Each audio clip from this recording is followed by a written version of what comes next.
BVI pilots. Glad to be here with you.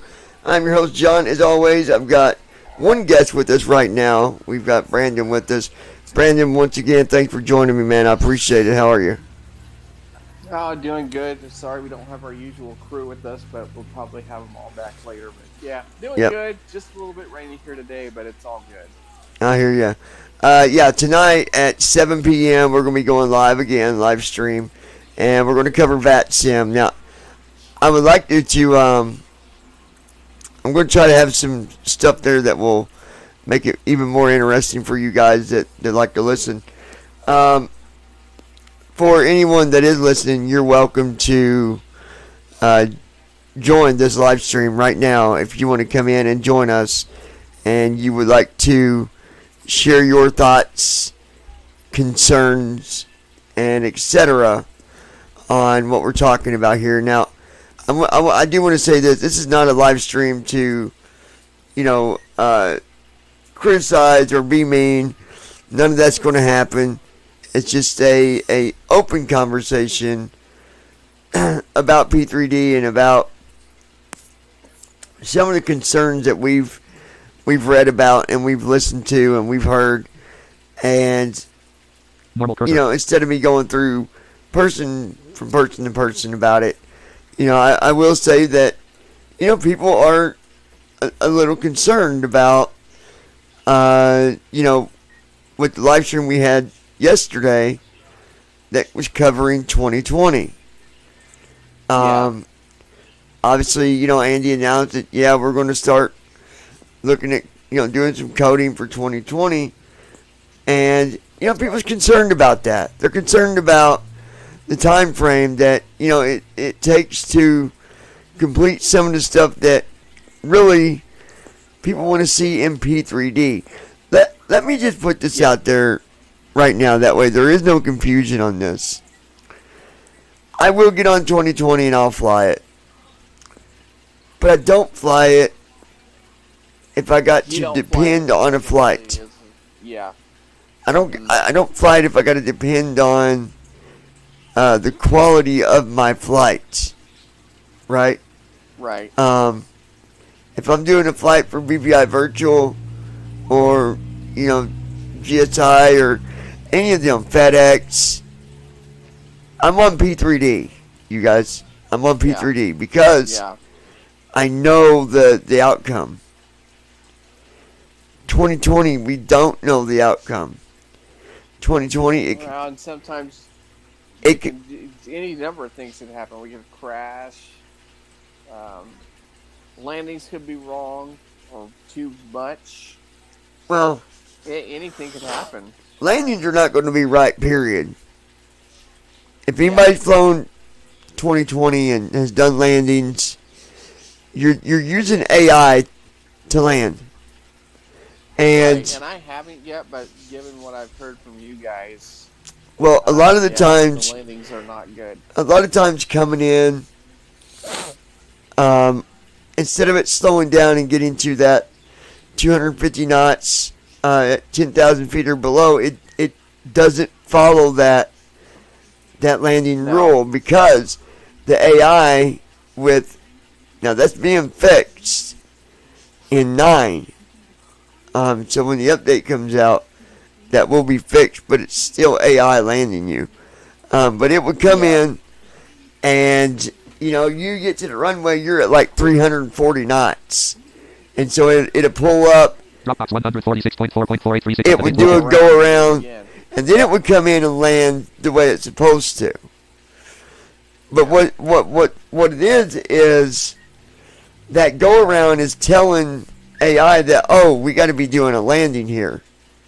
So it doesn't really fully know that it's doing a landing until that go around's activated, and that tells the AI, hey dummy, we're landing here. So then it come back around and it'll do a landing, and usually it's a lot better, at minus 200 and something, 300. But either way, again, it's something that I don't use when I got to do flights. I just don't. Yep. there's a lot of work that 2020 needs to do. And, Absolutely. I've had people say, well, there's a lot of sighted people that fly with it. Okay. That's the difference. You guys, Yep. they're sighted. You might They- want to back up a little bit. You're flipping. Let me turn it down a little bit. There you go. That's better. They're sighted. We are visually impaired / completely blind, and we use TFM. That's Yep. normally what we would use. TFM, obviously you're not using that right now in 2020. But let me put something out there. Let me put this out there the way that I see it right now. Okay? I think that if you ask me, John, which sim would you rather see getting worked on right now? Well, duh. P3d. Yeah. Let's get the Airbus. Let's get these other planes. Because And we, let's fix the problems that are there, like the PMDG stuff isn't finished. Let's finish that. yeah. Because, Let's finish the freeware side too, because I've heard people complain about that bit too, and I honestly don't blame them. well, freeware, yeah, that something needs fixed on that, but the bigger concern is the payware. That was introduced, and that was the main, the main, turned into the main project, and we all knew that, so let's get that stuff done, in my opinion. I agree. So, I mean, that's just, that's the way that I think it should be. I'm checking something real quick, you guys. I don't want to play this on the air. So, what are, Brandon, when you think about all this, what do you think overall when it comes to, P3d in 2020? I mean, you plan on flying with P3d, right? When you get your computer and all that. Absolutely. So, go ahead and talk to me about that Yeah. for a second. I'm going to mute my side so I can check this message. But, I'll be right back. Go ahead. So, yeah, I do plan to fly with P3D, and I do plan occasionally, not for my serious flights, but for pleasure flights. When I'm not doing an airline flight, I will fly with 2020. But for the most part, for my regular flights, I will be using P3D. And my main concern is that TFM is wrapping down P3D development, and my biggest concern is it seems like there's too many projects going at once that are not completed, and they're just being left to hang. And that's not a good way to do business, in my opinion. You don't leave somebody hanging like that. Like the PMDG, like there's things that need to get fixed, things that need to get finished. And it just seems like right now that we're kind of in limbo as far as that goes. I mean, that's just my honest opinion. I'm just concerned about that. I'm concerned there is a money motivation out there too. Well, with this. Here's the thing, and I respect people's privacy. So, any messages that I've received about this, I'm not gonna air that. But what I will say, right, is, I'm giving you guys feedback, and this feedback is not just my feedback. Okay, I agree with what I've been told. Main point being, hey, let's finish P3D because 2020, it's just not, it's not ready. It's not ready yet. It's not ready yet. there's things that need to be fixed, and they're not. Well, and my main concern, and another concern I have, is it's cropped up several times, is this money factor of should I get paid, and and if I don't get paid, am I going to fix it? That's what concerns me. Yeah, I understand if a developer wants to write a program and get paid for it, fine. You deserve. Let me rephrase You deserve that. to get Hold paid on, if hold you on, deliver. hold on. You could deserve that. You could deserve that. I'm not going to say every developer deserves if they're not delivering. You got to deliver in order for that to happen. But Start left channel courtroom. Pay for the crimes you commit. Start logged out of the server. ultimately, we started out with freeware, so we didn't really think about this being payware. So then, it's that one of them things where, someone's like, well, you're mad because we say this about money. No. If you want money, that's fine. Look, I have donated, and I got no problem doing that. No problem donating, but deliver. Yeah, Deliver. that's the problem. Whether it's a donation or paid software or whatever it is, in order for that to happen, you got to deliver. Yep. I mean, I don't know if there's things that's caused P3d to go, very, very, very slow at the moment. On programming, I don't know, but again, I want people to understand that when I say, that, hey, I want to see P3d, let's get that stuff done first. When I say that, I'm speaking for at least 4 people. 4 very respected people. So I want people to know, to understand that before, I get a comment like, well, John, it's freeware. You don't got no reason to be, saying this or saying that. Well, we still have the ability to look at the situation and say, I don't like that. Well, I think I think something else too. Like, it just sounds like there's too many projects ongoing at once that aren't completed. It's kind of like when you have road construction on the road, and it's like, okay, well, we're going to take this many X number of days to do it, and the days go by, nothing gets done.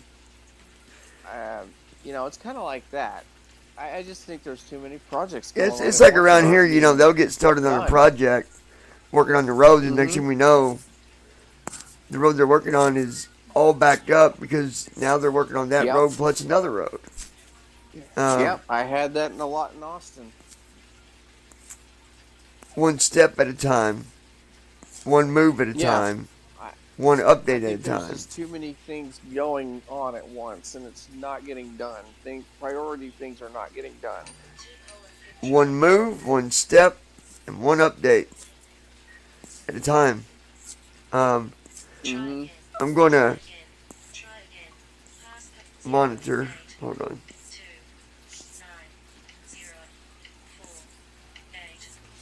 Trying to watch what? Let me see here.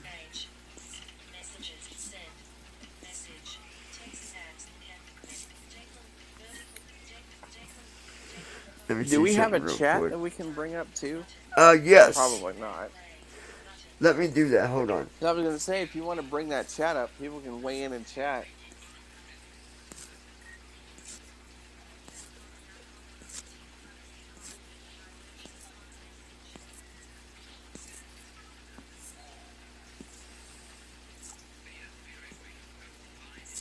Um,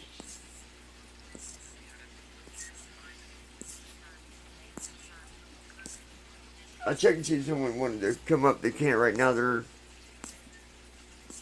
the Okay. middle of doing a essay for class. Andy, desktop, logged onto the server. Andy, desktop, join Oh, channel root. somebody just came up. So, well, we've got Andy, Andy desktop, left here channel root. now. Andy, desktop, join channel. So now that he's here, he can join in on this discussion and he can speak his his thoughts on it. So, Andy, the reason that we're live is one, I'm responding to the public here and concerns of our previous live stream where TFM is now talked about programming for 2020. A lot of people think that should we be focusing on P3D before 2020? Now I'm giving you the sum of it.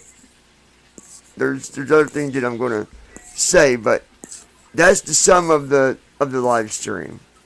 So Yeah. I don't know if you want to start with that, or if you want me to tell you kind of, what people are thinking, and then you reply to that. Because they're basically saying, well, instead of doing 2020, why don't we focus on P3D? Why don't we focus on P3D? Get and get the finish Airbus stuff done. Get these other ones done that are kind of in the far eye of projects. Instead of moving to 2020 right now. Some people say, 2020 should be down the road. So what do you want to say and respond to that? To people saying, hey, why are you doing this? Why are you not just working on P3D? I mean, this is your puppy, so you have every right to say whatever's going through your mind. By the way, good afternoon. Hell of an introduction. Right? Right. So, my main thing is this. 2020 is not going anywhere, so... And the fact that 2020 is not going anywhere... And the fact that people are going to be more and more interested in it, whether it's broken or busted or not, is beside the point. Right. So, we need to start somewhere.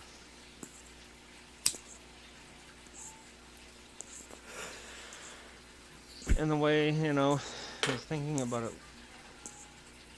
it this way. We're going to get pushed from all different directions, P3D side. We're going to get pulled or pushed in one direction, and I'm not going to say that people are trying to force us to do something when I say pushed or pulled. Don't get me wrong on that. Right, you just mean back and forth as far as do this and then do that and then do this. So it's like TFM can feel the pressure from both sides. One from P3D side, one from FS 2020 side. Mm-hmm. So either way it goes, if you leave P3D alone, you get people wanting to know what's going on, what's the problem. You leave FS 2020 alone, and you get maybe not as much, but you get some people that will say, why haven't you done FS 2020 yet? We want FS 2020, or can't you do something, or whatever. Mm-hmm. So, it's going to happen regardless. Right. Whether FS 2020 works or not, whether it's broken or it has bad physics or bad aircraft models. Mm-hmm. It's here. It's going to stay.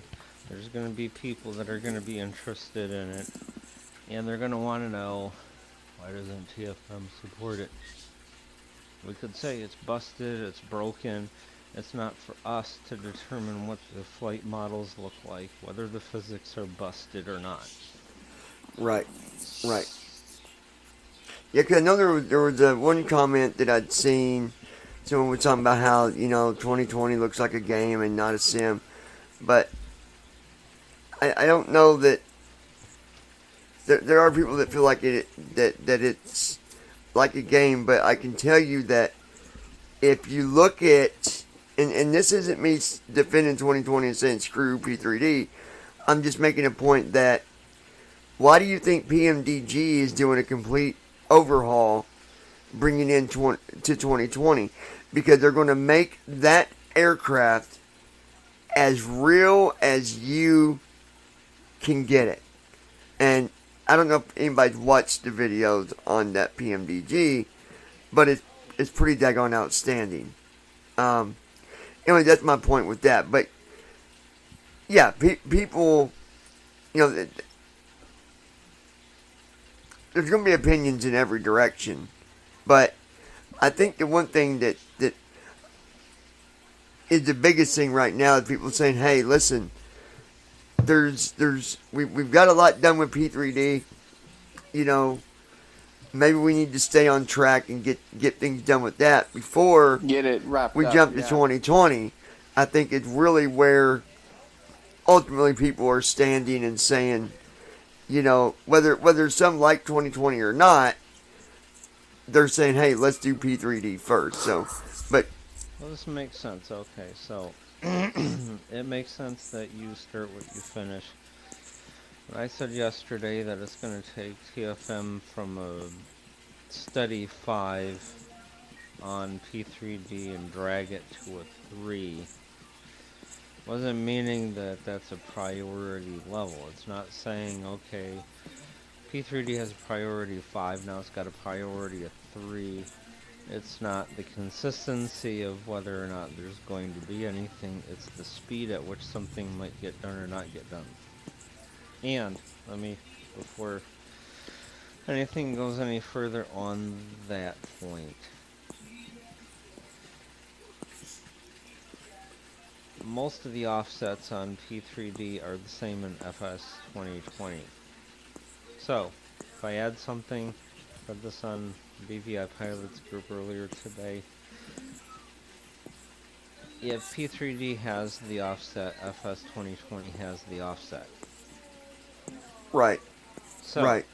if I add something to P3D that has an offset value to it, most likely cases FS 2020 has the same offset that does the same thing. Mm-hmm. So as you build some more support for P3D FSX, you're actually building support for FS 2020 because it's just going to follow suit. Right. Where things split off is where the offsets that FS 2020 have that are new that P3D does not have. Explain that to us a little bit, Andy, on the offset, so maybe people have a better understanding of offset. People might get confused. So for people that aren't familiar with an offset is basically a data point. I'm Folder going to view open list the chat, you guys, while he's talking, so you can ask questions. RS Games Client 3 Stream Chat 7 of 67. It's basically a App Start data cursor. point. Normal So cursor. we use a App Start cursor. bridge Normal cursor. between us and Restream chat row 1 column 1. App Start cursor. Normal cursor. Restream type of message. FSUIPC. You can download it through fsuipc.com. Basically, Normal cursor. all it does is provide data points for us, like aircraft and environment telemetry, and we can use that to project what's going on in the sim with TFM with our own source code. So Okay. given that the data points that are in P3D are also in FS 2020, now there are data points in FS 2020 that do not exist in P3D, and that's where that splits off. Right. Right. So That makes sense. So to build up the panels for these aircraft in FS 2020 is going to be a while because of the projects we have in P3D that we have to finish. There's commitments there, but also that Declan on new laptop logged onto the server. Declan on new laptop joined channel. Declan's just joined us. Hey, Declan. All right, so we got Declan that just joined us. You guys, I've got the chat open. If anybody's got questions, comments, go Yeah, ahead. hey folks, can you hear me? Yeah, Yeah. we can hear Let me know if that's too loud because we're on a different mic It's a than usual. little loud, but I can turn you down, Declan. Just stay put, and I'll bring you down. No, we'll do it. Don't worry. Hold on. Oh, okay. Try this. There you go. Back, Oh, that's guys. down I'm gonna 10. Is that better? Yep. I'm gonna switch to my phone. Okay. There we go. So, questions if you got them, you guys put them in. I'll get them. I got the restream up, whether you're on Facebook or YouTube or Twitch. I can get your questions right there. I don't know why my sister was getting this thing. She was trying to do messages Andy, desktop, left yesterday, channel. and it was telling her pay for a subscription, or I think it was just an ad, and she got confused. I think because nobody else pays bet to it chat. was. Like you don't pay to chat. Okay, you don't pay Well, I to hope chat. not. It was just That'd be an ad. ridiculous. So, again, Andy's gonna be back here in a minute, but I'm gonna just say that look, P3D's got things that need to be done, and people want to see that happen. They want to see People want to see that That- PMDG well, that- stuff get finished. it's not even like finish, like show that something like keep the project going, Something's- Yeah, keep it going. That way it Give can us- get finished. We're not saying finish P3D tomorrow, Mhm. okay? No, absolutely not. I mean, what? No, yeah. But And what- we're not saying don't focus on 2020 either because, 2020 is a modern sim. It's going to be around for a while. And it's got Right. some things in the SDK that are better. So investigating that is worth it. But what we're concerned about and what people are saying is don't dial back P3D in favor of 2020 for two reasons. One, Andy, mobile logged onto the 2020's server. Andy, mobile joined. accessibility is not there. We Right. are looking at minimum, absolute minimum, July with Sim Update 10 for If them to we're fix lucky. keyboard. Absolutely. If If we're we're very lucky. lucky, P3D4 new weather they'll updated. fix it and we'll be Andy, back to mobile where we channel. were. Yeah, yeah. So we won't have gone forward, we'll be back to where we were. So that's one thing. And then the second thing is the aircraft are not there in 2020. The best you can get is the free ones at the moment, and in some ways Tramp in P3D is better with the freeware because at least it has a form of Oh, and LNAV and everywhere. VNAV. Yeah, FS Right. Tramp Yeah. don't Right. work at all. With, You can with fly on 2020. VATSIM with Tramp, but it doesn't work with 2020. So Right. yeah, no, don't get me wrong. We're not saying screw 2020. You shouldn't be looking at it. It's shit. Not at all. Not at all. Right. It's got some potential, but I think the misunderstanding's just been and Andy's just said it, but as long as it's not at the expense of P3D, because P3D will remain the primary sim. I can't recommend any new pilot who comes to me and says I want to get into simming. I can't recommend them to go get 2020, especially now keyboard No. support is broken. No. They'll say you're Yeah. crazy. Why are you doing this hobby? I'm not doing this. Get out of here. I just spent £100 Well, they on a won't be able to sim. learn. They won't be able to learn Yeah. anything with They 2020. wouldn't be able to learn. Yep. I might say, hey guys, I'm flying 2020 and this is a lot of fun, but What? I'm flying with AI. Okay, AI is doing it. Oh, we're doing AI is doing the work. So you can't learn. So you're really hey, not set doing your anything. altitude. I can't say, well, you need to set your altitude at this. Tyler Chambliss. At this point, Actually, you do have a few options for payware study level I mean, it's fun. aircraft Don't in get me wrong. There are 2020. things that are fun. The But I Just can't say Flight to Bay someone, oh, hey, you want to learn how to fly 146, realistically. CRJ and Boeing You want to program CDU and go on 767. VATSIM. Yeah, go with 2020 because you just Tyler- can't do it. Chandless. Which one is that? Is it the Tyler that? That's wait, one from Texas. Yes. All right, That's Tyler. Texas. No, it doesn't. You're saying there is planes. No, there isn't, Tyler. None of them No, there's planes not. are accessible. He said the 767 and the CR. No, Tyler, you're No, wrong. They're not. You're wrong, my friend. You're wrong. You cannot get in them planes and fly them without AI. Hey Tyler, do you want to know? The Captain Sim. There's a Captain Sim, 777. Here's what they did. They wanted to make a quick buck, so they ripped out the cockpit from the default 747, and they stuck it in the 777 and put a 777 model on the outside and sold it for $30. That's ridiculous. It's a scam. Wow. It's Captain Definitely Scam. a scam. I didn't know that. Tyler Chambliss. Yeah, they did it I with didn't say the they were 67 accessible. too, I think. I said they I existed. think so, Yeah. yeah. Because they thought, wow, we can get a quick buck here. All these naive people are going to get 2020 and go, Well, hey, yeah, it's a that- 777. They're not going to know the difference. We're not. That's what I'm saying, though, Tyler. I didn't say. Let me repeat myself. I'm saying, though, that those are. I did not say. Tyler said they're accessible. I said that they're not accessible, though. That came out of my mouth, not yours, Tyler. Mine. You brought up the planes, and I just said they're not accessible. But point being is this: P3d is the puppy. That's the one that needs to be Yeah. fed and taken care of. Fed and watered and worked on. Yeah. Someone asked me last night, Andy. I didn't get a chance to ask you about it. We had ended it, but you brought up something about if I don't know where they're talking about, but you brought up money about getting paid, and it would get done quicker. What was that comment about? Because someone's like, "What is he talking about?" Yeah, we were wondering about that because we caught Oh, that. so FS 2020. Okay, so the point with that is, if people pay, things get. And don't get me wrong, it's not all about money. But we have other things in life that we do. Me and Jason, I'm sure everybody here on the live stream, everyone there in the audience has real things to do. It's like Declan Hill. We always have reality to do, and this is not our job. Tyler Chambliss. So Yeah, well, I was pointing out that It's the main- MSFS does have a few it's good the thing, payware it's because not- it sounded like you didn't it's know there were reality, good but ones, it's not our accessible job. or So not. we do it on a volunteer basis.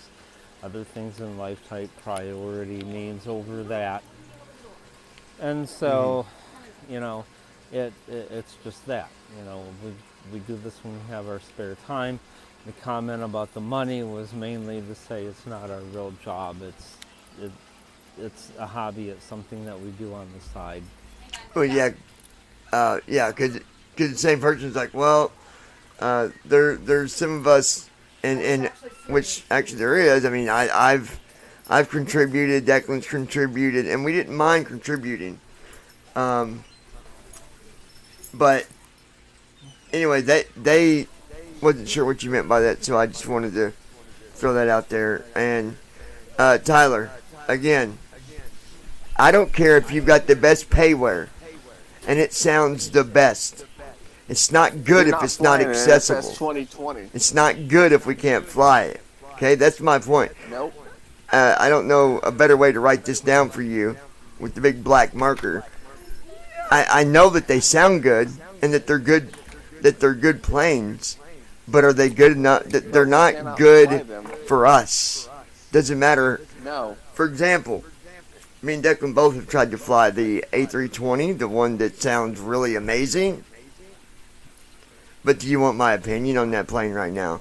It sounds good, but it's shit because we can't do anything with it. Is it good at water? The Right? AI doesn't work on that, no. If I say, Declan, what do you think about that plane? He's going to say, well, it sounds good, but it's shit.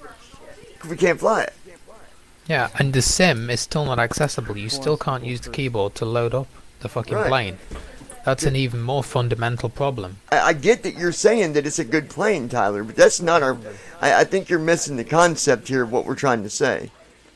What we're saying is Yeah, I think you are. accessibility needs to be there, and it's not. Okay? And it's not there. That's what we're saying.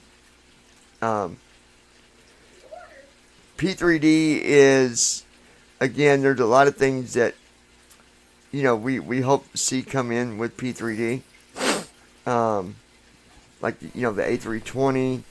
Well, the Airbuses in P3D are massively superior to the freeware A320 mod in MSFS. The freeware Absolutely. A320 mod has a rudimentary Yes. FMC that gives you LNAV and VNAV because the default one doesn't. The Aerosoft ones have been developed over years and years, and they Yep. cost about $60 or I forget the price, but pretty expensive aircraft similar to the PMDG that are very high fidelity. And that's for a reason. And I guarantee if we had access to those, and that's something that's been talked about and hopefully is going to happen at some point, people will love flying the Airbuses, because the Airbus is very different to the Boeing, and we haven't experienced that yet. Well, let's even take another point here that I want to point out is with the Airbuses is take the big pack, the mega pack that gives you the 19, the 20, the 21, and whatever. Yep. You load the right sound pack in with that, and that is an amazing aircraft for being freeware. Amazing. And you can take it on Batsim with Tramp if you like. Yeah. I mean, it works. I Flies would great. fly that any day compared to saying, hey, John, you want to fly that? Or, hey, you can jump up here and fly the Neo on 2020. No. 2020? No. I don't even like the Neo I'd on rather fly P3d, let alone the Neo on 2020. Because they both, I don't to either. me, are just, I don't like them.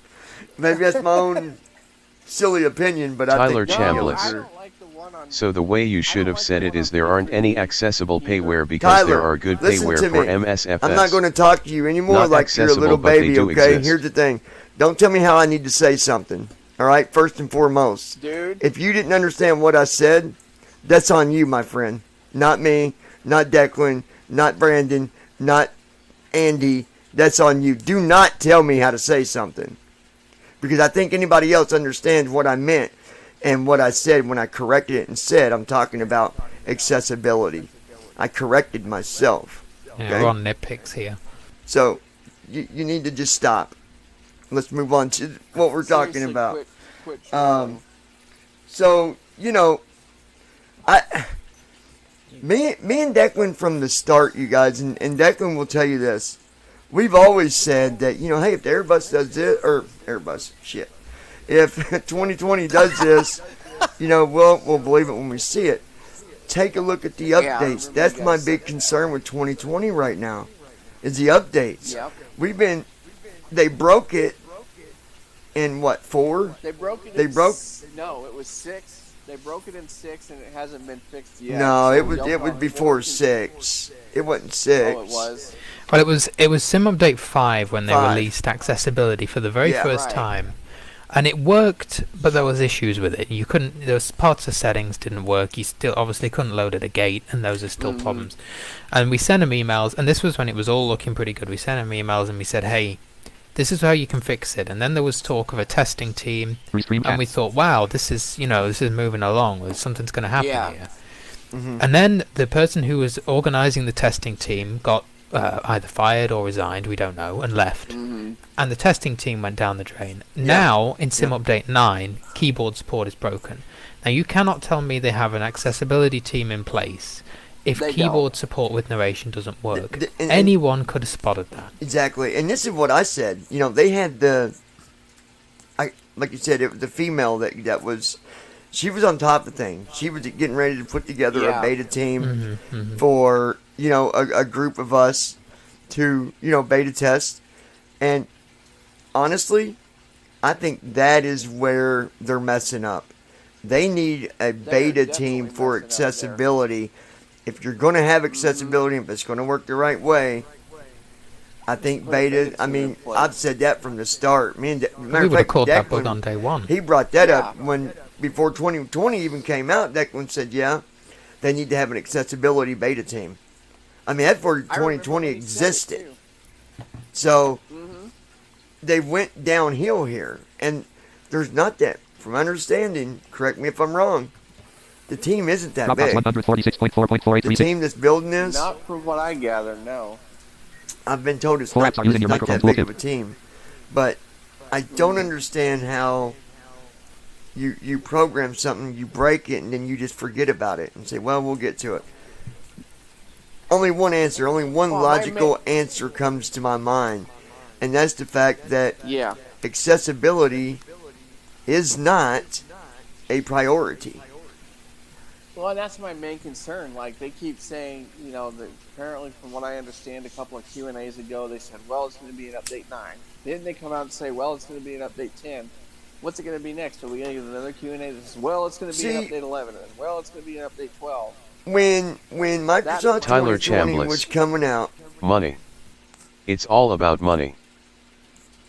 when it was coming out, me and Declan had said, because there was this big rumor going that there's going to be all this accessibility. Yeah. I knew that was, I knew that was smush.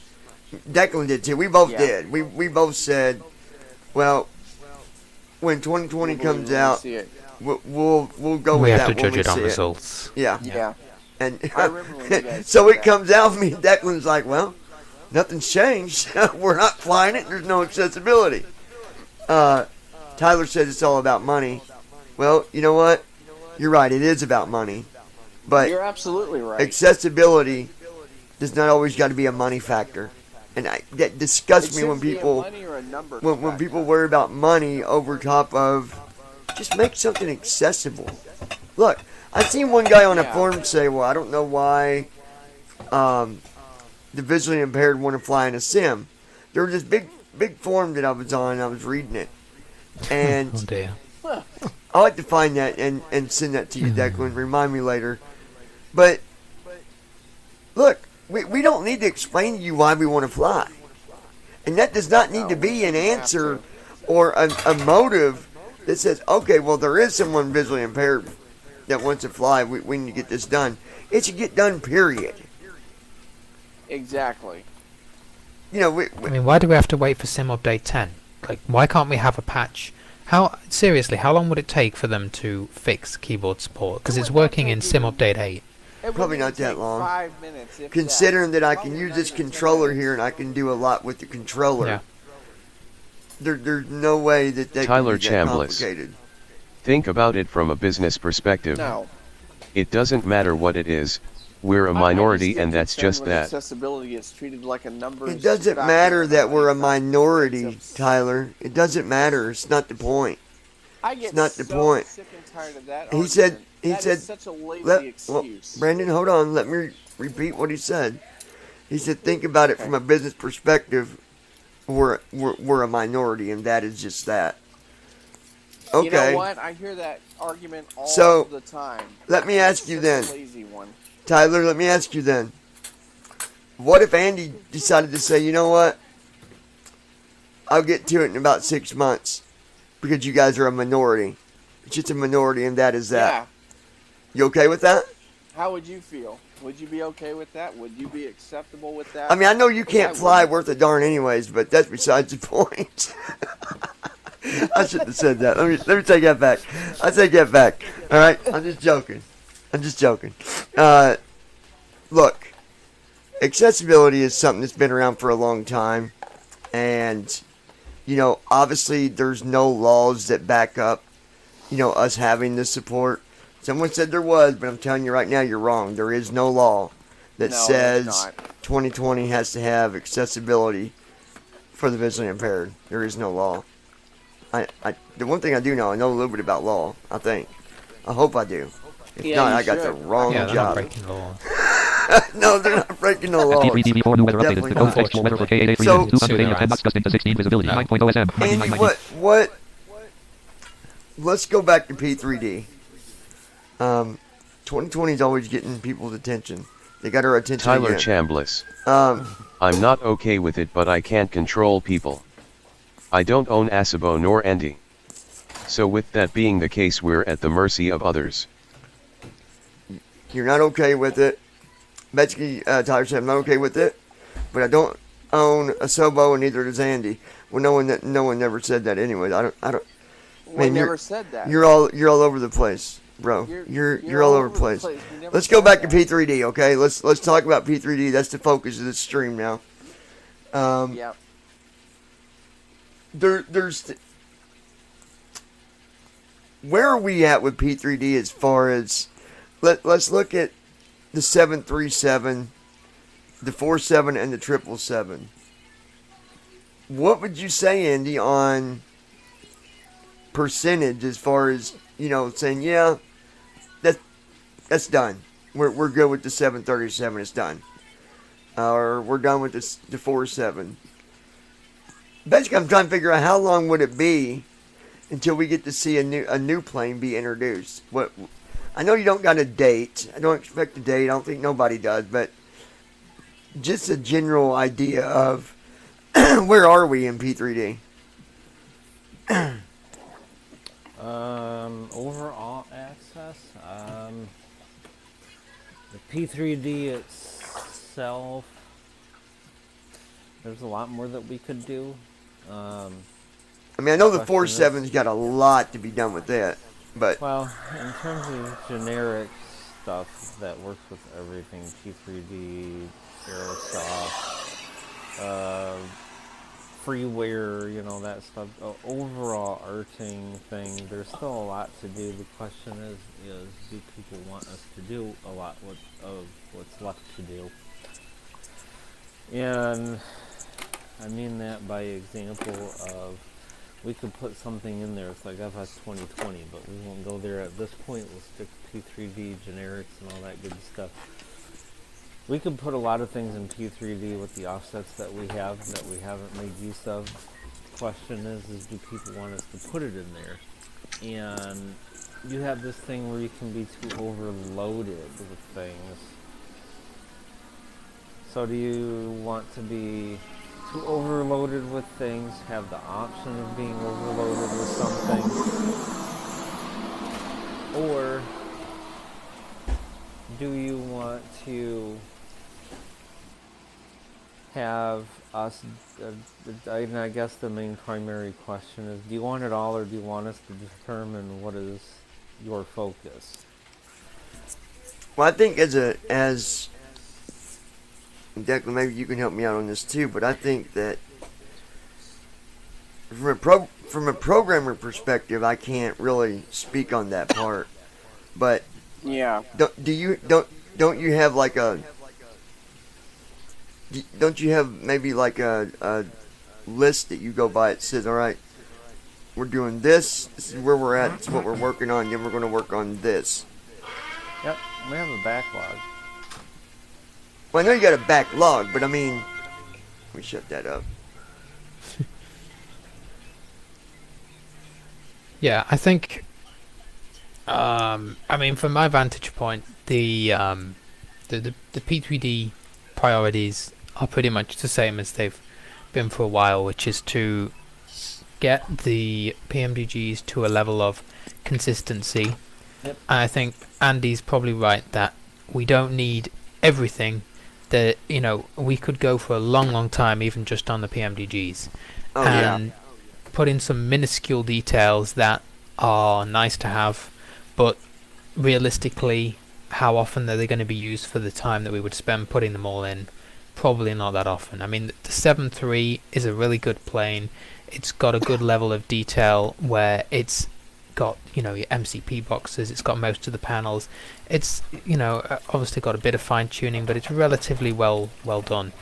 The 7.4 and the triple have obviously got a little bit of a way to go to get up to the 7.3, and then they'll be on a pretty consistent level where it's a stable product line from TFM of all similar things. And then I think people would probably rather to have access to things like, and I guess this is the question, because I think you talked about this a while ago, things like the Aerosoft. How viable is the Aerosoft as a project? And you think we could probably get access to the 330, which is a good long hauler, and the 320 series, you know, like similar to the PMDG, you think?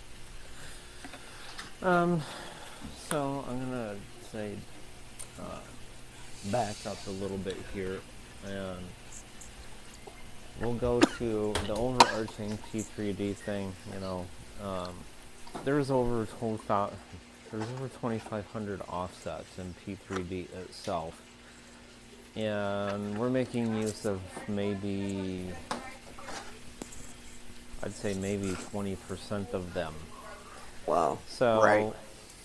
the idea is, do you want, and I'm asking the users and the viewers out there, do you want them all and determine for yourself how you want Josh Tubbs them logged onto the used? server. Josh Tubbs joined channel. Or do you want us to determine your focus? Like, an example that I put on BVI Pilot WhatsApp group is Nav1 has bit flags that determine, that will let you know, is this a back course, is it an ILS, is it this, is it that, is it a DME, all that kind of stuff. You know, do you, as a user group, say, want those bit flags put out there? Or is it safe to just say if you're coming into runway 18 and it says the runway course is 364, that it is a back course? Because TFM can just outright tell you this is the back course ILS or it is not. Or be the pilot and determine from the course's direction that it is or isn't, or something is wrong somewhere. Same thing with the PMDG.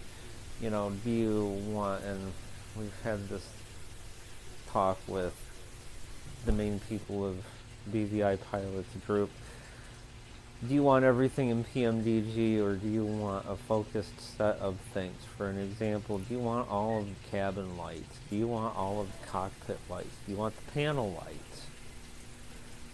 And we've determined based on user feedback that panel lights, no, because it makes no sense to have TFM that's based off of users who can't see or see very well to have panel lights when you can't see them anyways. And my question to everyone was, well, what about those people who do live streams? And people may say, well, can you make the cockpit a little bit brighter because it's difficult to see the panels that you have set and what they're set to. And some people, you know, I know Declan's mentioned it once or twice, who really cares? Because it's not for... Yeah. It's a mute fact, because it's like the scenery. I get no enjoyment out of it because I can't see. Why should I suffer the expense to do something that I can't make benefit from? So... yeah. Given that we've left some things out that are not relevant to BVI pilots, and we've left it open for people to say request such a thing, if there's an overwhelming want for things like that, we can just go back in and drop them in. No big deal. Right. Well, I think overall, overall, on P3d, there's a whole ton of things we could do, and it's on everyday basis that we do this, go through and figure out, okay, do you really need to have that, or do you really not need to have that? And stuff like that. I can't give a percentage on how far P3d is from being finished, because there isn't one. Right. As far as the PMDG things, the 37, as far as an accessible point goes, is about 50 or 60% there. Taking away the rewrite, behind the scenes rewrite, the 47 is about 5% there. And the 77, I would say, together is about 60 or 70% there. Alexa, stop. Given if you take away the rewrite that we're in progress with on it as well. So overall, regardless of the rewrites that we're doing to make it better, P3d, PMDG stuff, I would say, is roughly 50 or so %. Okay, and then how about the other part, with what Declan was mentioning about the Airbuses that, So as far as the Airbus, the Aerosoft 18, 19, 20, 21, and 30, so those we can, looking at the SDK, those can achieve the same or higher heights than PMDG. Mm-hmm. Given the fact that you have to OCR the FMC screens, and there may be a little gobbledygook in here and there, because LCR is never perfect. It either gets it all right, or it screws the formatting, or it screws the formatting and gets it all, it's one or the other. You have perfect formatting and gobbledygook to some extent, or you have perfect text and screwed up formatting. But given that the 318 through 330 from Aerosoft can have the same or better accessibility than PMDG. Okay. They're two different animals, so there's no comparing Yeah. in that sense. Okay, let me stop you there for because I want to point something out to people, and this is something that I know for a fact that me and Declan said it on a podcast before. Because again, we still have our podcast that we do, and that's where the facts are. That's where the 100%, 99.9% do this, and it's going to work. But we made a point about PMDG a long time ago. If you are not advanced, if you are someone that has just started learning to fly, we're not going to just say grab the 737 PMDG if you're not advanced. If we don't think you can do it, we're not going to recommend it to you. This is this payware is for people that have the ability to do things a little more advanced. Am I saying that right, Declan? Is that? I mean, there a. Oh yeah, I mean it's not for everyone. It's definitely not for everyone. I mean, I do know people who still use freeware and they want to use payware, but they're concerned about either the money or the amount of time or skill involved. And that's fair enough. They can use freeware and they use Tramp and they go on VATSIM. Hell, I sometimes use Tramp and go on VATSIM if I want to fly a different plane for the moment. Yeah, I remember you guys did say that too. Yeah. I mean, with the point on like how much info we get, there's two things to remember. One is the fact that Andy and Jason volunteer time, which means that they have less time. If we had like a payroll of people, then it's a different story because you can say, okay, well, panel lights and these things, let's add them in just in case someone decides to use them on a rainy day, and that's fine. But they are niceties; they're not necessary. And when you've got people volunteering their time and they have limited time, it's about prioritizing and getting the most value out of that time that we possibly can. And then the second thing is verbosity as well. If you have all these things, and obviously not all of it's going to read, but PMDG with TFM is already quite verbose. You get a lot of info coming through, especially if you're on VATSIM. A lot of info. A lot. And if, the more that we add, the more verbose it gets, and the more difficult it is to take everything in. So it's all about a balance. Yeah. Yeah, because then you go back to, now Andy and them, people, will need, we brought up, hey, can you turn off this message or that message? Well, I'm sure it's not just as easy as putting one little line in there to turn it off. You'd have to basically go back through and say, okay, we're going to give a mute feature where you can mute any of these you want to mute. But again, like Declan just said, the more that, the more stuff that you get, the more information you're going to get. Well, it's a balance of you need the right amount of information to fly the aircraft, but you don't want too much that would overwhelm. Yeah, you don't need information overload. Yeah. Right. So, and don't get me wrong, I'm excited. Even though there's no date put on it, there's no time marker, I am super excited to know that we're going to be able to fly at some point or another. We'll be able to fly an Airbus. I think it's absolutely amazing. If you jump over and look at the fly-by-wire and how they put a CDU on the a web version of the CDU and all that, and that's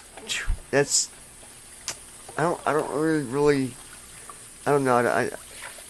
It's okay, but I'd rather have it in TFM or on a program that I'm used to than having to have a new tab that I got to worry about. Oh, I mean, I agree. If it's in TFM, all the better. But the idea here is, you know, I wanted people to understand that, you know, and I mean, with Andy being here, Declan's here, I'm here. You know, we've got Brandon, we've got Josh, and I want people to realize that P3D, you know, is still very important to all of us, and I wanted to be able to let people, you know, also hear from Andy on where do we stand with things. And I get it, like Declan said, you know, this is freeware, so to expect someone to be coding 24/7, no.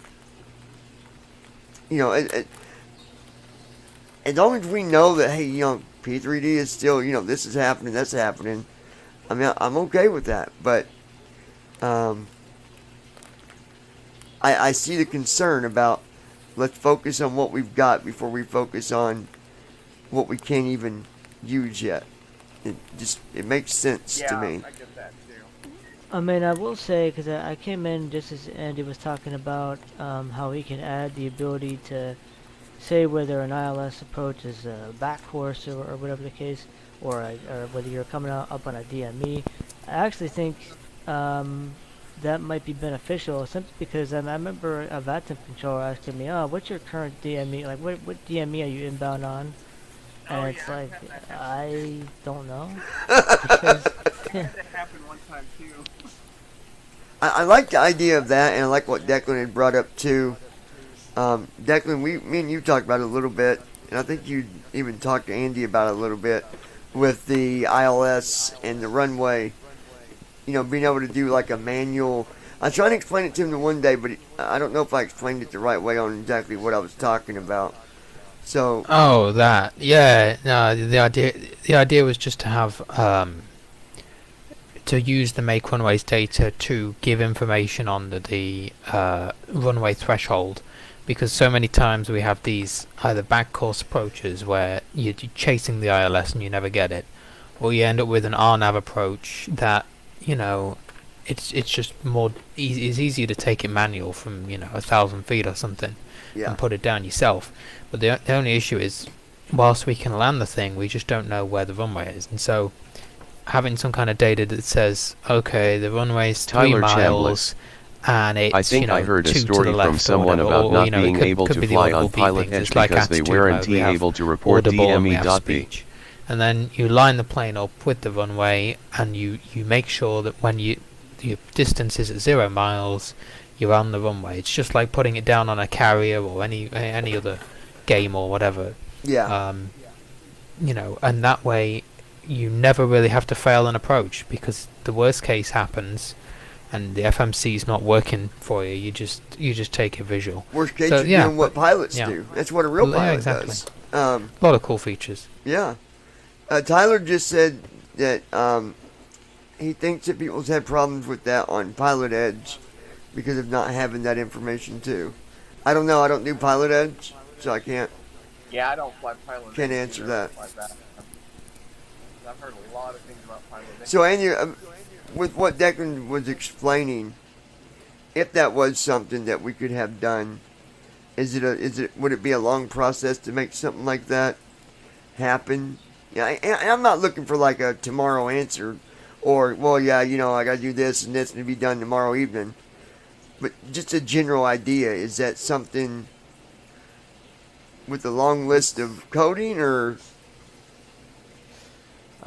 It's something that we can definitely put in the backlog and stuff like that, as far as I don't know where in the backlog it's going to go. Because I would think that stuff like that would be priority as well at the same time. You know, that things that you think that we need to have and things we don't, I think that'd be something that we would need to have compared to things that we don't need to have. Yeah, it's kind of a sorting through backlogs, creating like a priority sequence and all that kind of stuff. So it's like, okay, I have this big project that's priority, so we'll take the 747 MCP boxes for just as an example. And the ability to determine what type of nav1 do you have, and the ability to detect the runway from 10 or 20 miles out. We'll take those three things. So they're all high priority. The question now is, what should get done first? Well, since they're all on the same or roughly the same priority level, then you determine, okay, what can you get done first? Like, what's the fastest thing to do first? Well, of course, it would be the nav1 flags. Okay, well, nav1 flags, and if you investigate the runway issue and it's not too big of a deal, okay, well, you can push those things out first. You know, sorry guys, the MCP boxes and the 47 are going to have to wait, because even though they are high priority, they take a lot longer. Mm-hmm. And it's just this, like, constant, never-ending stream of backlog, you know, because the more backlog the more stuff we put in a backlog or things to do, twice as much stuff comes in from people. We need this, we want this bug, you know, that type of thing. And then sometimes we even have to say, okay, we're working on this particular feature, MCP boxes, for an example, for the 47. Let's say we get to that point. Well, here's a stream of bugs that come in. You have to evaluate, is it going to affect someone's ability to fly in? Okay, yeah, it does. Will it make them crash? I mean, is it a doomed flight from the beginning if we ignore this stuff for now? Well, yes, it is. Okay. Put the MCP boxes on the back burner, and it's this constant shuffle, and it makes it look like, okay, well, these features are coming out soon. Oh, well, they're not, because something pushed it back in the background again, and, you know, that type of thing. So, but as a programmer, it's always a roundabout type of. Yeah, I understand that, and I think that we all understand that there's priority levels, and that there's going to continuously be things that get put on, you know, a list of these come last, or these are not necessarily last, but these are at the back burner, so to speak. But as a programmer, you guys also have that list of, no matter what, this is what we're doing first, to where it doesn't slow you down, technically. I mean, it does, but it doesn't. Does that make sense? Like, so, yeah, so we have, for example, you're working on the new the thing you're working on now, to where it makes it easier to add features, for example. yes, That's like the rewrite. So yeah. rewrite is high priority at this point for the 77. Mm-hmm. The 37, okay, so this is where you get the 37 is, the PMDG stuff is high priority, okay. Aerosoft is high priority. Quality Wings, Wilco, not so much. All right, so you take PMDG stuff, Aerosoft stuff. Well, PMDG stuff is already in progress. Larger project, Aerosoft larger project. We need to put Aerosoft on the back burner, because we have to finish PMDG stuff before we get into the Aerosoft.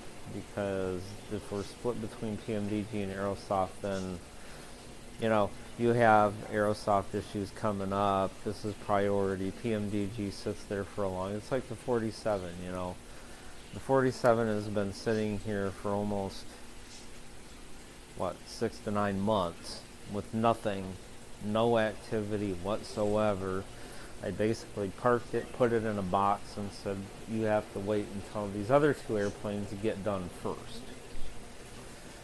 Mm-hmm. So PMDG is a high priority. Aerosoft waits because PMDG is already in progress. So if you take, for an example, the 37, 47, and 77, the 77 is higher priority than the 37 at this point, because the 37, there is no critical issues that would force a pilot to crash. Mm-hmm. There is no doomed flights on that unless it's pilot error of some kind, or the sim crash, you know, technical problems. Right. Or human error. There is no programming issues that would force the plane to crash.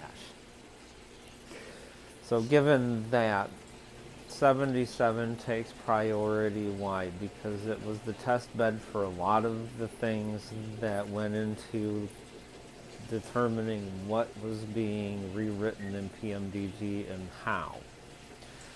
And the reason why that was is because when this first started, the 37 was the first one out on the market, we'll put it that way.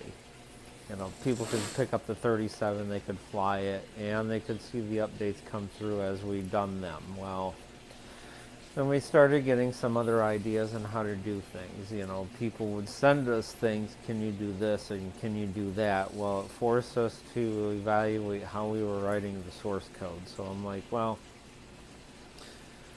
let's take the 77 and use it as a test bed because it's green grass. It's not even been worked on yet. It's brand spanking new. And so things that people have sent in to us, we've tested on it. It's helped us evaluate, rewrite source code, really push the limits on what we can and actually can and cannot do. And then the 37, once the 77 is deemed to be 90 or better percent complete, we will start on the 37 and rewrite that and mod that to fit what the 77's back-end source code would look like. Make TFM smaller, make it faster, make it more modular, easier to add things. Then once the 37 is 90 or better percent complete, the 47, we're just going to trash all of that and start over. So the rewrite is something, obviously that's priority, first priority. Yes, that you're working on now. And as a matter of fact, unless there's a feature that can be integrated into the 77 during the 77's rewrite, everything else is on hold. Gotcha. As far as PMDG feature requests. And we fix bugs as we go along. Okay. And the reason I did that way that it's on the table, people know, they've heard it. It's not just me saying or Declan saying, well, this is what they're going to do. You've heard it from the programmer themselves. Okay? Rewrite is something occurring, and it's something that, I mean, I don't know what brought on the rewrite, but that's the programmer's choice. If it makes it easier for the programmer, that's what they're going to do. It makes it, more understandable or easier or more logical, I guess. And when Andy explained it to me it was more logical because it said, okay, when this is done, if it takes 4 months, 5 months, but when it is done, you come in and say, okay, hey Andy, man, can we add this panel to the, can we make the 777 do this? And you say, okay, yeah, I can just add that into the, the new rewrite that he did. Yeah, the new framework. Makes it easier for him to add that in there. And makes it easier for, adding that feature. So an example of this would be comparing the way the 37 and the 77 are done at this point. The 77, at this point, if somebody said, hey, can you add, I'm going to be out there. Let's say Declan comes up to me and says, hey, I was curious, a lot of my viewers on my stream want to know why the cockpit is so dim and they can't see anything in Dropbox 146.4.4836. Can you add panel lights to the overhead panel so when I flip switches and stuff, I bring up the view for the panel for them to see it, and when I switch things on and off and stuff, I want to increase or decrease the brightness so they can actually read what I'm doing. Kind of like a dimmer switch. Make it brighter or dimmer. Yeah, right? Well, given this particular, the way the 77 is rewritten at this point, it would be 5 seconds to go in there and drop the lights in there. Another 10 or 20 minutes to put them in a panel, in a lights panel. And the 37, on the other hand, if he was to say that, it would take maybe a week, because the way the code's written, it's fragmented, it's like scattered all over the place and everything. So 4 apps are using your microphone tooltip. consolidating all of the source code in the 77 into one location, so it's all in one place. It's easy to find. We know where to go. You know, that type of thing. As P3d v4 new weather Somebody updated, the says, code well, textual weather for KA3 wind, 280 of 9 knots I gust into 17 want visibility, 10 plus SM, 99 plus M, clouds, broken at 8,000 feet temperature, 22.0 C dew point, 16.0 C I precipitation. don't care if I can set them or turn them on. I just want TFM to be able to read them in the event they ever extended themselves. Okay, that's in the 77, it's a 5-second fix. And some of these things that people want to be able to do, I know that it's, that they might say put this on TFM, but you can also, sometimes if you go look at settings and stuff like that, it might even be something that you can do by making an adjustment. For example, when you talk about the dimming and the darkness, when I was doing my live stream, my sister had told me, your cockpit's dark. I fixed it. I went into settings. I was able to make it brighter myself by going into, like the display, the resolution, and all that, and that fixed it. I forget where that setting was, but I know it was in the settings there somewhere that I made a change in my resolution somewhere, and it made a big difference. What I'm saying is, not always does it need to be a feature. It could be something that we could do by just looking at, some of the original settings. PMDG has hotkeys for some of these things as well. I mean, it has quite an extensive section where you can set hotkeys, and although it might not read it to you through TFM, if you press the hotkey, it'll activate whatever you've set it for. Just like the camera views. A good example is, by default, hotkey for the cameras on P3d is like control 1, 2, 3, 4, 5, 6, 7, 8, and 9. Them are all camera views. So, you might hit control 5. Might not look like the view has changed, but it has. We just, don't tell us because we can't see the darn thing. But I think it's good that people understand and see exactly kind of what you've explained here, Andy, as far as, this is what we're doing, this is where we're at, and here's why. We've done the what and the why. So hopefully that will help people feel a little bit better knowing that it feels like P3d it feels like it's slowed down, but maybe it's just because there's been so much behind closed doors that Andy's had to do. Yeah, we're not seeing it. Well, some of the examples of that are... And all the girls' numbers he's writing down. No, I'm kidding. The back end rewrites, to the PMDG stuff. It's not going to be noticeable. Well, some users might notice it, but for the majority of people, the back end rewrite is not going to be noticeable. It's like, okay, you pushed an update and there's nothing visible. Like, I can't do anything any different. And it's like, well, that may be so, but it's back end stuff to make things easier for us to do, so you guys can request something and it will not be as difficult for us to put it in. Correct me if I'm wrong. Wasn't there something that got fixed, or has it not been pushed yet? It hasn't been pushed yet, but I can put it out there. The settings dialog for the PMDG section of TFM settings is now fixed. Hallelujah! I know that's got to cheer some people up. No more creating configs. Wow. Yeah. Declan, let me go to you for a minute, because you've been dealing with new pilots. I need you over so I can actually meet them. I've not been able to meet them yet, but what is your first step with a new pilot? What do you do to decide whether they belong to PMDG or they belong to, the Freeware 737? What are you looking at that helps you decide that? I mean, I generally send them to tutorials even before buying the plane. So I'll say, look, I have tutorials on my channel, and there's other BVI videos. And if you go to bvipilots.net, there's a list of there's two sections. There's one was the streamers section with just links to the channel. There's another one which has tutorial videos, and it's got all the tutorials from us, but also tutorials from people like the First Officer developer going through his software, and some sided YouTubers going through the PMDG, which are particularly descriptive.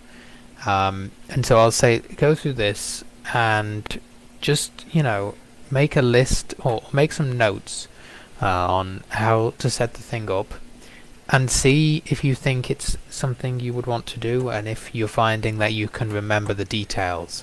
If you're completely overwhelmed immediately, then that's understandable. But if you're just not picking it up over time, then it's probably not for you, and you need to go for freeware. But Right. Once they get the PMDG, it comes with a tutorial flight that they can read and follow along, and generally it's about using your own initiative. Like I said in the video I put out earlier today, if you're a pilot who thinks you can come onto a Team Talk server and get answers on how to fly from point A to point Z, it's not going to happen. No. That tells me immediately you're not going to be flying the PMDG, because you've got to have some initiative and read some stuff yourself. If you come to us and say, I'm getting this CDU message or something, how do I fix it? We can help you. If you come to me and say, I want to fly, show me, I haven't got the time to do that, and you're just wanting your handheld. So, Yeah. that's pretty much how the process works. I mean, I've done videos where, sometimes I'll be doing a flight, and it's not even a tutorial, but sometimes I'll be like, okay, I did, write stuff. I do that to hopefully help someone, and I've had times when people came in and said, well, you left this, and this out. You didn't cover the fuel. You didn't. No, it's not a tutorial. It's just me Channel doing a message from Josh quick Tubb. Can't visit summary. Fiddlets.net. You can't visit www.fiddlets.net right now because the website uses HSTS. Network errors and attacks are usually temporary, so this page will probably work later. ... Oh, but that's because we don't do from step A all the way to Z. I'll give information out like that to hopefully help them in that area, to at least get like Declan said, to give you an understanding of this is what it's like. We'll show this to you, but you got to go and do this, and this. Yeah, I think if you did it from step A to step Z, Josh posted. I don't know if you've seen that, Declan. That Yeah, what was that about? he went to go to the The site and it website's said it down. cannot be accessed. Something about attacks and generally is I just fixed. went to Josh's find. What are you going to? Folder view list. BVIpilots.net? Gold Wave GF Google. Yeah. Normal cursor. That's App the Start message cursor. I got. New tab Google Chrome. Tool. For me, it goes to New tab. Frame panel start landmark link page, mailing images. Clickable button collapse and then Google it apps. says Button Google welcome, account. and Johnny then Esco. there's the stuff. Toolbar. Addresses. Privilege. Fiat ions. Okay. Ions. TFTS unselected. Okay, Start BVI pilots. List with one item. Black square link. Skip the content out of the list. Heading. I have to Blank. put the HTTP List with one BVI pilots. Link. Heading level 3 user tools. List with 2 items. Link register. Yeah, it works. I'm on BVIpilots.net. Yeah. Link log out of list. Heading level 3 site tools. I need to get with guys. I'm going to get with Rob here. I think that's who I need to get with to fix, so that you can also go to bvipilots.com and it will take you to a website. We've been trying to get it done. I've been super busy with other stuff. Yeah. And I know Rob's busy too, and I need to get with him to help me get that pointed right, because I tried to do it the generic way, but it didn't work. So I'm going to get with him and we'll get that fixed too. That way, if you remember bvipilots.com, it'll all go to the same place. So And- if we're Go ahead, Andy. Start BVI pilots. if we're talking FS Airlines. about PMDG stuff and it's not right for everyone, Folder view. FS Airline. Restream chat row 1 column which 2. is totally fine and good. Restream chat row.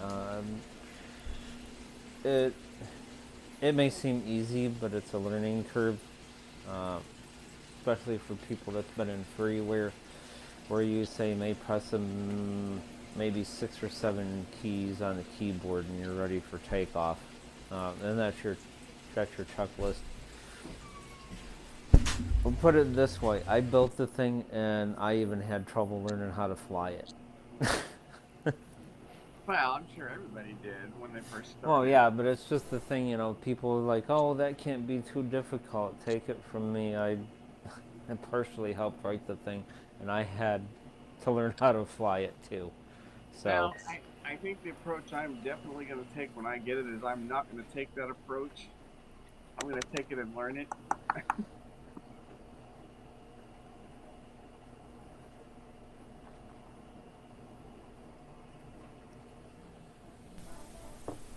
Well, wait, what approach are people taking? The only way to really get PMBG off the ground is to learn it. There's no... No. They take the No way approach again. when they come into it of, oh, this can't be that difficult to fly. I'm not going to take Oh, yeah.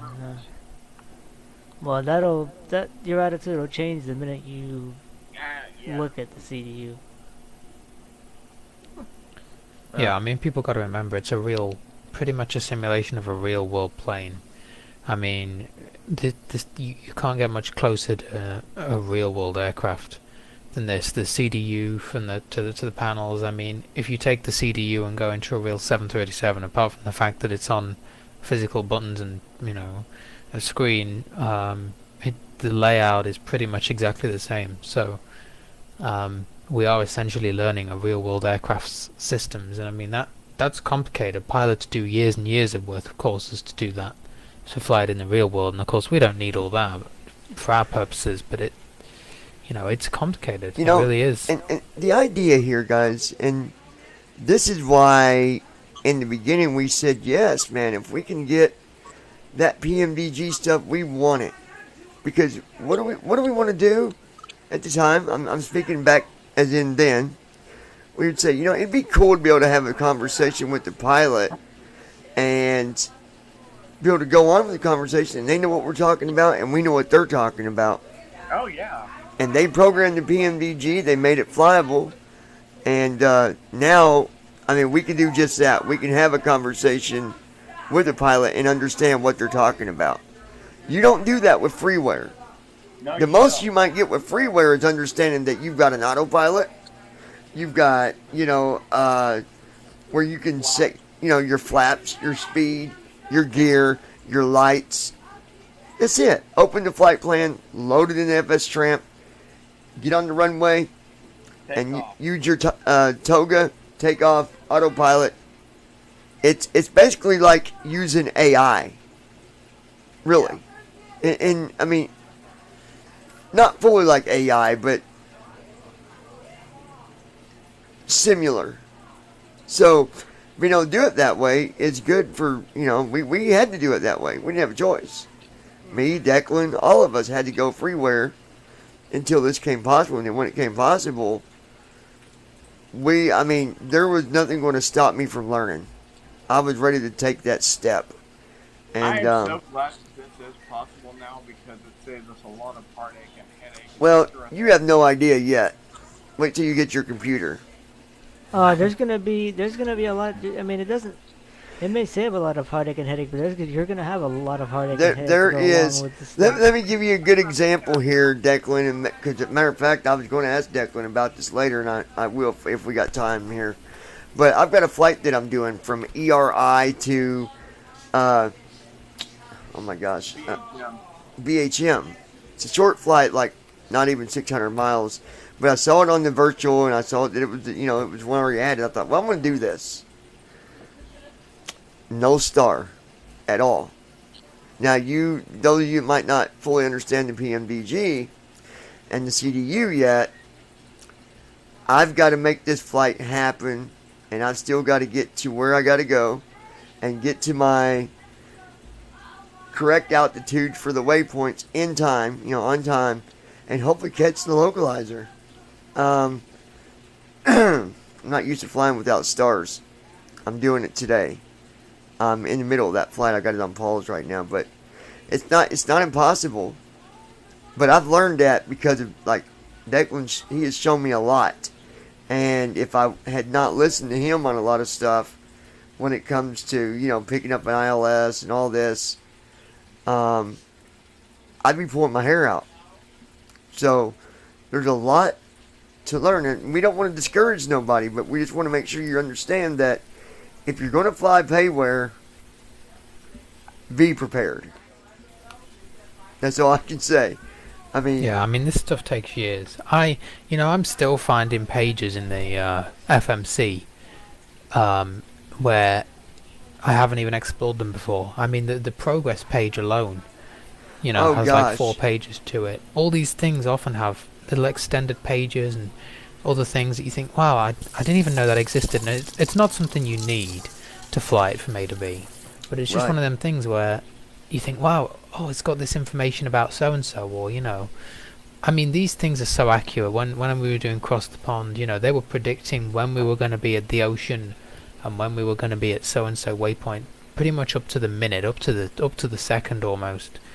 And that's just incredible, really, considering when we used to just have to sort of estimate and go, oh well, we'll probably be at this waypoint in about 30 minutes, Yeah. Just a and it'd ballpark be like figure. 50 minutes.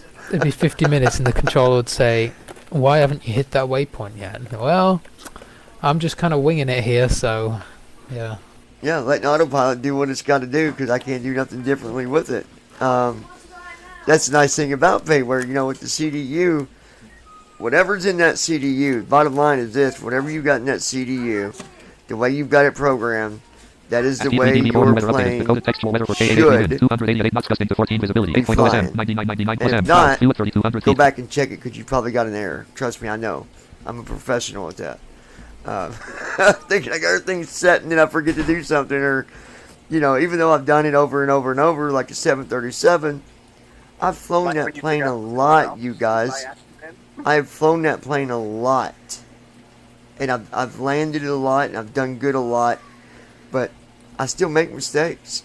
I still sometimes, I forgot to do this. It's just part of it. Like Declan said, we have probably got 30% of this whole computer covered with the CDU, with all this stuff. Maybe 30-40%. There's a whole lot more in there that I've not even dared messing with.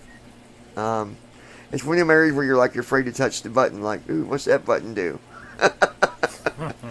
So don't let that discourage nobody, because to be able to fly these, there's a great freedom at the same time. A great feeling of completion and freedom and authority, because you're in control from start to finish. And you need to know that stuff, especially if you're going to fly on VATSIM. You're not going on VATSIM with the PMDG if you don't know how to fly it. I promise you. So, learn it. You can do it. There's enough out there. I've heard people ask Declan, hey, Declan, you got this? He'll tell you, go get this tutorial. It's going to show you how to do it. I mean, there's several. You can watch a completely sighted person on a video, and if it's the right video, you can learn everything from it, because they do it the same way. I've even seen where they'll say, if you hit this and then hit this, it does this. Like little shortcuts and little different tricks to setting up your stuff. Like there's all kinds of stuff you can do. So, with that said, does that leave us anything that we've not covered? Declan, Andy, you guys? I want to say a couple of things. I don't think so. I got a couple of things. So, All right. the first thing is, I know on the stream last night you mentioned, people are wanting to know if they can do certain things, like have a video series that shows them, or even a live guided like a exploration tutorial of how to thing. do Yeah. certain things in TFM, or one that says, well, how about setting it up where TFM loads your flight plan, your airplane, and you're sitting at the gate cold and dark, or whatever way you wanted it, just by turning TFM on. I get some other emails that want to know is it possible for TFM to do something where it scans the aircraft folders where the airplanes are installed, and when I get into the simulator and I can access the panels just like the PMDG aircraft. So basically, they wanted to know, can we set up the freeware airplane similar to PMDG stuff? And the answer is no. Self-loading, or not self-loading, ideal flight, people. Ideal flight. There you go. So but the whole idea is, though, having panels like you could, in the freeware planes, hitting left bracket control P and coming up with a series of panels and options that they can use to set up their freeware planes. Mm-hmm. And it's like, well, no, because freeware planes don't have panels. They have panels that are mainly meant for view. They're just JPG images. They're what my buddy calls dead panels. There's nothing behind them. Yep. Yeah, They're there he's for. got a good, accurate description of them. They're there for the looks, and the only real things that you have on these freeware aircraft are what P3d offers, and the key commands or the joystick or whatever flight stick Really the developer. But it's what the developer, because there's some freeware that has live panels, but it's but the idea, though, is not every panel is going to be Right. the same, and Right. Yeah. TFM cannot custom build everything for every freeware airplane. The other thing is... Oh, they were asking about small planes. I remember that too. Yeah. The difference between accessibility and usability. So, for an example, difference between ideal flight. When you choose it, you start up ideal flight, you go through your flight plan, fueling, everything is done in ideal flight. You hit start flight or launch, I don't remember what it is, and all of your apps pop open, your sim pops open, you're sitting at the gate cold and dark in your PMDG 737 airplane. All you got to do is set your FMC and all that stuff up. Versus accessibility, that's usability. That makes it easier for people to use. There's a balance between that and accessibility. So TFM makes it accessible, so people who can't see can push the buttons, flip the switches, turn the dials, tell the FMC what they want or don't want. Right. Now, usability factor, okay, here's where the fine balance comes into play. You mentioned this last night, you mentioned this where you said that, like the 30s, or was it the 77, or one of the PMDG planes actually had, it was in FS 2020, I think. You had mentioned the 37 even has lock guards for like the battery and all that kind of stuff. Oh, yeah. Well, the PMDG versions for P3D also have lock guards.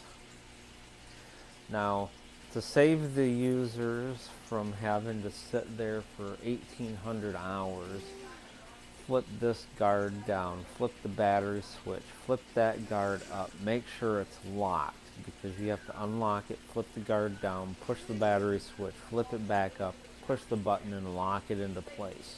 That way the battery master cannot turn off unless there's a failure. If you bump it with your elbow, that puppy's staying turned on. Mm-hmm. TFM unlocks the guard, flips the guard down, turns it on / off, flips the guard back up and locks it into place. It's to make it easier for people to say, I want the battery. TFM will do the 75 flip switches to turn it on, and there you go. It's just an ease of use thing. Because in reality, TFM doesn't need to tell you battery guard unlocked, battery guard open. Well, again, it goes back to what you were talking about earlier with me, when Declan was talking earlier about, priority and,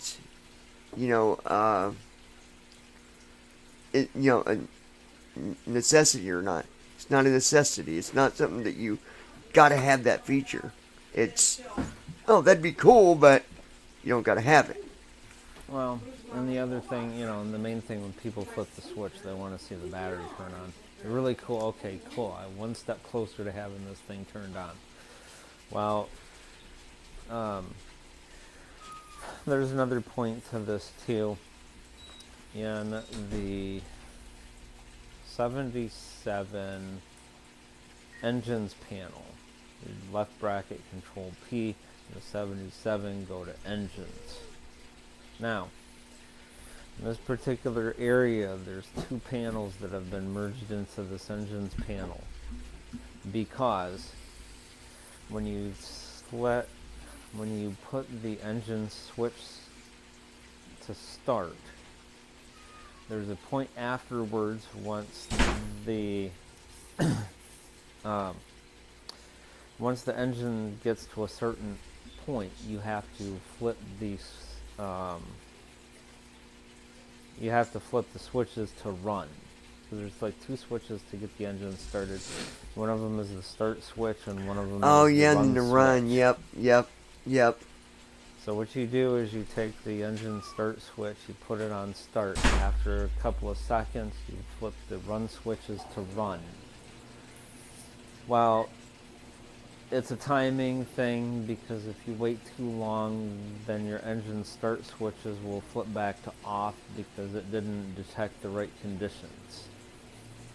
You cannot get to a fuel panel where the run switches are fast enough.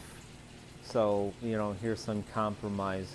It does not exactly duplicate and replicate what the real airplane panels are, but you can still duplicate and replicate what the real world does. Yeah. Because you can still turn the switches to start, you can still hit the run switch, and then once it's back, once certain things are done, then you can flip the switch to normal. So it's like, okay, engine start switch to start, hit the run button.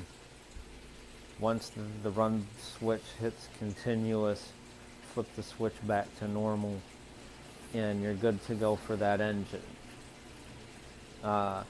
So you can still do that. Everybody else does that. Sighted simmers do that. Real pilots do that. We do that. It's just these two particular segments of the engines and fuel panel have been merged together to make it easier for people to start their plane up by themselves. Yeah, I remember when I tried to do that, and now you've answered my question why it was always shutting off. Because time I get to the fuel button, between the two, it would be back off. Now I know why, because there's like tabbing, and for sighted people you might not fully get that, but for us, everybody knows what I'm talking about. Tabbing back to the other button takes, a little bit of time. Yeah. But, and so, you have that particular case. The other thing that I wanted to mention is the fact that, and I had just mentioned it, you can do everything the way the sighted people do, just the way all of the other sighted simmers. Well, when you're done, I do have a question I need to ask because it was brought to me. So. And stuff like that do. So you can follow those how-to guides and tutorials. For an example, in the 37, if you're just starting out on the payware, you got the 37. You're like, what do I do? Say one of us tells you go to the first flight guide in your PMDG flight manuals, run through that, and you can actually, the way TFM is set up, you can actually run through that guide exactly as it appears, word for word, flip switch for flip switch. The question is, and this was, I forgot to bring it up last night, and I apologize to the viewers. When it comes to checklists and being able to start up a jet completely on our own, there's a lot of stuff that gets flipped with First Officer that we don't actually have access to as of right now, Yep. correct? Yeah. So, the question, I think I already know the answer. Right now, we can't technically do the complete startup on our own as of yet. Is that correct?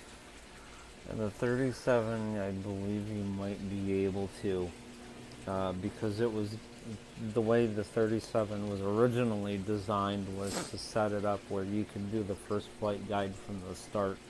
So you can start that one up from scratch by yourself. That's what it was designed for. I remember last night. Start up first. The 77, you should be able to start it up yourself. I mean, you're not going to be able to say start it up, get it all prepped and everything, and then go hit the road with it without first off. That one you can't do. You can start the engines up in it by yourself. You can set the FMC. You can align in the IRS by yourself, or IRU, whatever. But there's a lot of checklist stuff that you cannot turn off and on. But there's a lot of things in there at this point that you cannot do. Because I remember I was in the 737 last night, and my first officer messed up, and it said, for pushback, release, park, and brake, and then it said disconnect something plug. Yeah, it said disconnect jetway plug. Yeah, I could not figure out how to... Okay, so you go into, this is the thing, you go into your FMC, you go to FS Actions, you go to Ground Operations. I don't remember what one that was, but go to Ground Operations. It's where you actually find the wheel chocks. Yeah, wheel chocks, ground power, it's all in there. Oh, it's under there. Wheel chocks, ground power. There's a thing in there that says jetway plug set/remove, and you have to press the soft. See, I thought the key jetway plug was for remove if you was connected to a jetway. I never It was. is. Well, I never requested to even be connected to a jetway. It's just how PMDG starts you on the panel state. It automatically hooks one up. Oh, Normally first off, so okay. we'll get rid of it. Okay. Okay. So, again, the person's question was, so there you go. So 737, you can start it up. 777, you can start it up, but you can't really finish it. Now the 737, you could start up and get to the runway and As P3d V4 new weather take updated. off, right? Yeah, because Okay. it was meant to do from a runway start at its default Right. setting. Right. So everything is all powered up. Everything's already turned on and Okay. running. Okay. It was meant to service the first flight guide, Right. and then expand out from there. Okay. Any other questions from Declan? You got anything, or Josh, or Brandon? Anybody got anything else that they want to ask? I mean, this is the time. If we got viewers, this is the time that you send a message over to chat and ask, because I do have a question, Andy, as far as the rewrite goes, as far as when you're saying about the PMDG, is when y'all do the back end, is it going to affect the CDU, or is it going to change as far as any of the layouts, as far as keyboard stuff goes, or no? No. Mm-mm. No, that's You may pretty see much some set in stone. You may see some performance differences between what's now and on the videos that are out there and the new rewrite, but you're not going to see any actual concrete visible changes. No. Okay.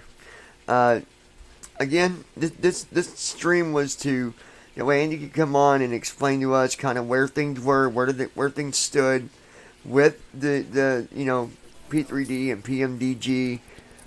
Just to be clear, and again, it's not saying that he has to do things at a certain time period. Because it's freeware. Dropbox 146.4.4836 up to date toolkit. He'll do things as he can, I guess. But the idea was to give you guys a chance to ask questions. So hopefully you're here, you're watching, you're listening, and if you got questions and we don't get them, I can't ask you a question if we're not streaming no more. The most I can do is if I get it, I'll pass it to Andy. Same with Declan. If Declan, gets something or we get something. Now, last thing before I go, this was brought up last night. If the podcast was still public, well, it's never went private. Okay? Me and Declan still are doing the podcast. But I need to remind you that, just like Andy said, outside of all this, the fly-in and the podcast, we have a real life that we have to attend to. College, work, family, all these different things. 4 apps are using your microphone. So, to answer your question, the podcast still exists. 100%. You don't hear a lot from the podcast every week or every other week because the idea of the podcast is to bring you facts. Not what I think or not what Declan thinks something should be, but what we know. We know what it is. We know the answer, and we know that when we give you that answer, you can go to 100 other people, and as long as they're not on some crazy kind of drug, they're going to give you the same answer because that's going to be the correct answer, the one way to do something, or the right way, the facts of what that, might be. So, hopefully, maybe in a month or so, maybe we'll have another podcast. But there's nothing new right now. Like, what would me and Declan talk about? If we did a podcast tomorrow, what are we going to bring to you? I mean, well, the podcast is all about results, right? I mean, yeah. we talk about what's happened.